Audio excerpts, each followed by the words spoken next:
ko, marami po mga galing na boksingero na walang manager pero ang daming talo because sila yung outside the Colombo eh.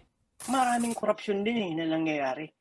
Yun, Maraming kahit saan naman. korupsyon Kahit saan, bro. mo to, nakita mo, Boss Pao, yung batang Yagit, naglalaro sa 122 na sinabi niya. Even on your exclusive interview with him, sabi niya, naglalaro ako sa 118, 122.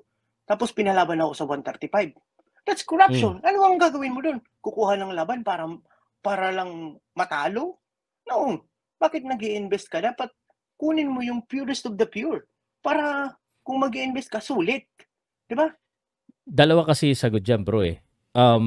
Si Yagit, si Jasper Cayno, the reason kaya niya kinuha yun, kailangan niya ng pera. Yeah. Wala siyang manager.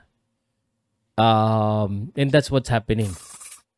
Dito sa Pilipinas kasi talagang minsan ito katotohanan nito, Ronela, tsaka sa mga nanonood po sa experience ko, marami po mga galing na boksingero na walang manager pero ang daming talo because sila yung outside the Colombo eh. 'Di ba pag nasasabi natin, dayo tayo, boxer ni Barum yan, boxer ni Golden Boy yan. Sila kasi yung priority. Pag ikaw ang dayo, medyo hindi ka nakakapamili. Hindi mo masyado na curate yung iyong career. Kasi umaasa ka sa ibabayad ng kukuha sa'yo. Kasi freelancer ka eh. Na meron din mga tinatawag na lost command. Na walang manager, boxer lang, sila lang mag-isa. Na they just wait for the fight. And sometimes, walang laban. 118 ako ngayon, 122 ko bukas, 115 ako sa isang araw. Depende kung nasa ng opportunity. Because, trabaho po yan eh.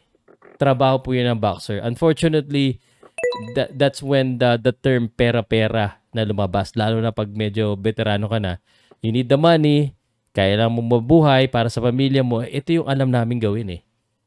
So kaya nga maswerte yung may mga managers. Kasi kahit paano, meron silang nahihingian ng pera para kahit wala muna laban, walang magandang opportunity. Pero for the rest of the boxers, kaya ni Batang Yagit, last choice. Kung anong opportunity at kaya niyang kuhanin yung timbang, minsan nangyayari. I mean, yeah. And it's so sad. It's sad reality. Ang masakit na katotohanan.